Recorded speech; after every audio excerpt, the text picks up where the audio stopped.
जय हिंद दोस्तों, मैं महेंद्र शर्मा स्वागत करता हूं वन वर्ल्ड हिंदी में आपका। उम्मीद करता हूं आप खुश और स्वस्थ है। दोस्तों ये दिखाते हैं पाक मीडिया की एक और लेटेस्ट डिबेट, जिसमें कैसे अब इमरान खान को वापस लाने के लिए फिजा खान ने कमर सी कस ली है, क्योंकि कहीं ना कहीं इमरान खान को जो अब कुर्सी गंवानी पड़ी है उसकी सबसे बड़ी वजह एक ये भी थी कि इमरान खान से गवर्नेंस नहीं चल पाई थी, और इसी वजह से पाकिस्तान में अफरा तफरी का माहौल मच गया था और पाकिस्तान में गरीबी और गुर्बत बेरोजगारी इतनी भयंकर तरीके से बढ़ चुकी है कि इमरान खान को अब कुर्सी के लायक भी नहीं समझा जा रहा था, क्योंकि आवाम ने भी गालियां निकाली थी। लेकिन दूसरी तरफ इस सिक्के के दूसरे पहलू को देखें तो फिजा खान ऐसे बढ़ाई पे बढ़ाई कर रही है इमरान खान की, जैसे कि इमरान खान ने पाकिस्तान को कुछ बहुत बड़ा एक आयाम स्थापित करके दे दिया, जिससे आज पाकिस्तान विकसित देशों की श्रेणी में आने लग गया हो। तो दोस्तों देखिए इनकी चाटुकारिता और कमेंट में अपनी प्रतिक्रिया जरूर दें। लास्ट में आपसे रिक्वेस्ट करूंगा, चैनल पर नए हैं तो चैनल को सबसे पहले सब्सक्राइब करें, लाइक शेयर कमेंट जरूर करें। दोस्तों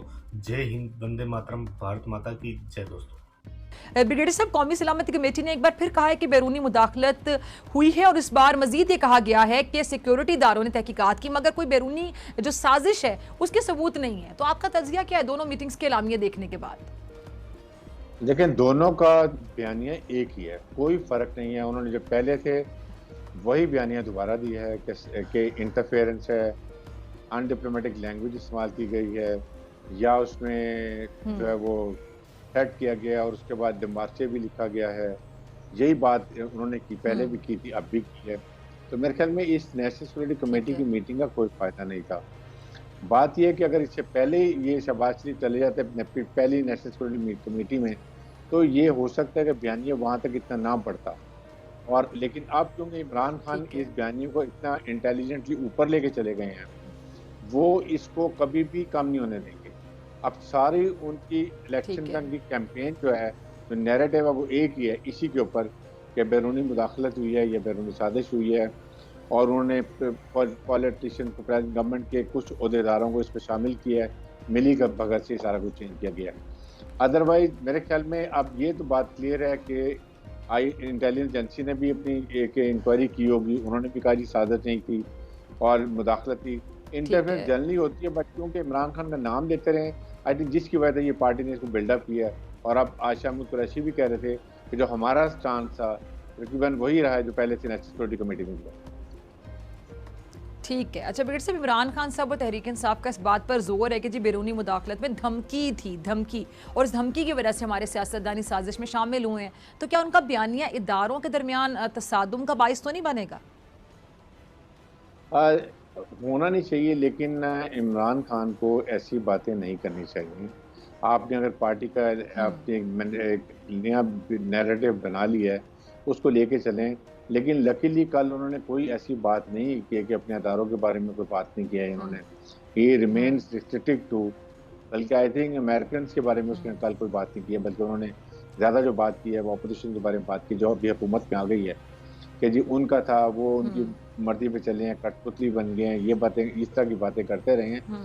लेकिन हैरानी की बात है कि अवाम ने उनके इस नैरेटिव को बाई किया, और जिस तादाद में कल गए हुए थे, ये एक ज़रूर सोचना चाहिए कि हुकूमत को भी सोचना चाहिए कि इसके बारे में क्या करना चाहिए, क्योंकि अब अगली कॉल जलसा बड़ा था, बिल्कुल जलसा बहुत बड़ा था। और फिर उन्होंने ये भी कहा कि ईद के बाद आप तैयार हैं, अगर मैं कॉल दूंगा तो आप सबने इसको लब्बैक कहना ना। ये एक बात है जिसको सोचना चाहिए कि अगर इतनी आवाम ज़्यादा तादाद में इस्लामाबाद की तरफ चलती है, इसके क्या आफ्टर इफेक्ट्स हो सकते हैं, इसका मुल्क के लिए क्या नुकसान हो सकता है, क्या मुल्क में इंस्टेबिलिटी हम अफोर्ड कर सकते हैं। पहले से डिसफंक्शनल तकरीबन, और ये इमरान खान साहब, आपको याद होगा ब्रिगेडियर साहब, इन्होंने तारीखी जो 126 दिन का धरना दिया था, आपको याद होगा 2014 में, तो इनको तो एक्सपीरियंस है, तो 126 दिन भी धरना दे सकते थे। तो अब तो मजीद, वो कहते हैं ना हुकूमत से चला गया तो तगड़ा हो जाऊंगा, तो अब तो मजीद वो तगड़े हो गए हैं बकौल उनके। तो अब तो मतलब हुकूमत को तैयार रहना चाहिए, जो अभी हमारी हुकूमत है इस टाइम पर। हुकूमत देखिए, इस वक्त ये है कि ये वो हुकूमत स्टेबल थी, पुरानी PMLN थी, ये अभी नई हुकूमत आई है, 8-9 पार्टियों का एक ये ग्रुप बना हुआ है, अलायंस बनी हुई है, हर एक पार्टी ब्लैकमेलिंग में लगी हुई है। शहबाज शरीफ के लिए डिफिकल्ट टाइम हुआ है कि किसको वजारत दें, किसको वजारत ना दें।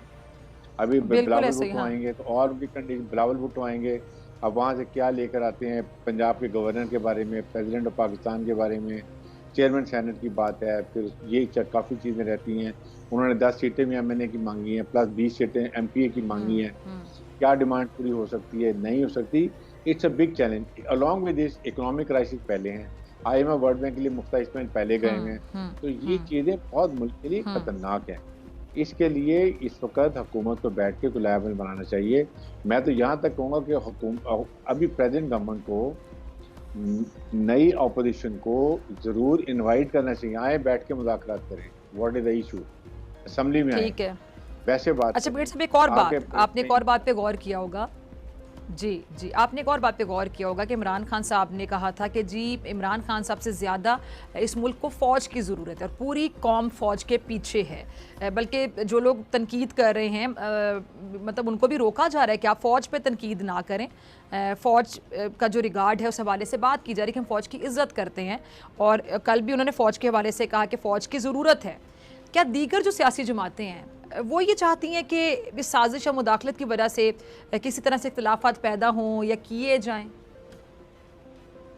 सबसे बड़ा इस वक्त जो डेंजरस है ना, वो यही है कि एनिमी का नैरेटिव भी यही है, जो पाकिस्तान की मुसल्लह अफवाज और अवाम में एक दूसरे पे कॉन्फिडेंस है, दे लव पाकिस्तान आर्मी, और एक you fight as the nation, और 5th जनरेशन वॉर में यही नैरेटिव एनिमी का है कि किसी तरीके से फौज और अवाम को दूर कर दो, फौज को कमज़ोर करो, और फिर अपने मर्जी के जो भी पाकिस्तान की जोग्राफी हाथों को चेंजेस करते हैं वो करने की कोशिश करें। इसके लिए हुकूमत का बहुत बड़ा इस वक्त प्याम है कि इमरान खान तो अपनी एक नैरेटिव लेके चल पड़े हैं। हुकूमत तो ये ऑफर करे अपोजिशन को, आए बैठे बात करें, क्या चाहते हैं आप? जनरल इलेक्शन है, okay they should take it, हम 2-3 महीने के बाद इलेक्शन करा देंगे। ये उनसे कोई ना कोई ऐसी बात कर लें जिससे उनका ये बयानिया ख़त्म हो जाए, वो अपोजिशन का किरदार अदा करें, ये अपना हुकूमत का किरदार अदा करें, और पाकिस्तान के अवाम के लिए कोई भलाई कर सकें, और जो अगला बजट अगले महीने आने वाला है उसके लिए सीरियस काम कर सकें। इधर इमरान खान का प्रेशर, उधर economic crisis, budget is coming, हुकूमत अनस्टेबल, ब्लैकमेलिंग पार्टियों की, this is a very difficult time for the present coming जिसने भी गवर्नमेंट में आई है। अच्छा ब्रिगेडियर साहब, ये देखें, ये तो आप देखें जब इमरान खान साहब की हुकूमत आई थी, पीटीआई की हुकूमत आई थी 2018 के इंतखाबात में, तो ये पहले दिन से कह रहे थे, जो अब मुत्तहिदा अपोजिशन है, जब हुकूमत बनी बैठी है, ये तो पहले दिन से इमरान खान साहब की हुकूमत को नहीं मानते थे। पहले दिन उन्होंने कहा हम इस हुकूमत को नहीं मानेंगे, सिलेक्टेड के ठप्पे लगाए इन्होंने कि सिलेक्टेड हुकूमत सिलेक्ट की गई, इलेक्ट नहीं हुई है, और ये पहले दिन से कहते थे कि मतलब किसी तरह से इनको घर भेज दिया जाए, अपोजिशन बेंचों पे बिठा दिया जाए, हुकूमती बेंचों से उठा के।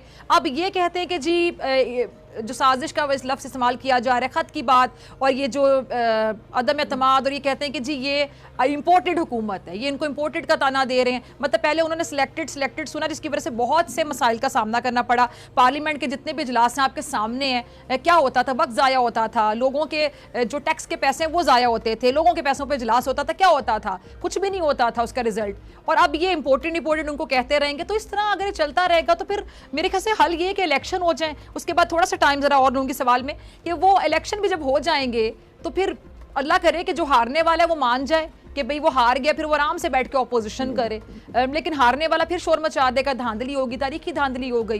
कहाँ जाता देख रहे हैं, किस समझ में जाता देख रहे हैं आप मुल्क को? देखें, इसीलिए ये इलेक्शन कमीशन पाकिस्तान को एक कानून पास किया था कि आप इलेक्ट्रॉनिक वोटिंग मशीन रख लें, और सिर्फ पाकिस्तान को भी उसमें ई वोटिंग से ले आए, ताकि ये मसला ख़त्म हो जाए। क्योंकि जी ये इसने टप्पे लगा दिए, जाली वोट थे, मरे हुए का वोट डल गया, समझे की बात। सो जब आपको सिस्टम यही शूट करता है, करप्ट सिस्टम शूट करता है, तो इसलिए ये कभी भी, लेकिन ब्रिगेडियर साहब ईवीएम पे तो सख्त इतराज़ात हैं, मतलब उसमें भी सबकी राय बटी हुई है, इसीलिए तो ये हुकूमत आई है। वो तो फिर हल नहीं है, आप वो देख रहे हैं उसको, तो हल तो आप हल में शामिल है ना करें। वो जो इस्लाहात करनी है उसमें सबसे पहले टॉप पे तो प्रायोरिटी पे ईवीएम है, वही है। तो अब प्रॉब्लम यही है ना कि इस वक्त अगर आप देखें तो फिर क्या हल है।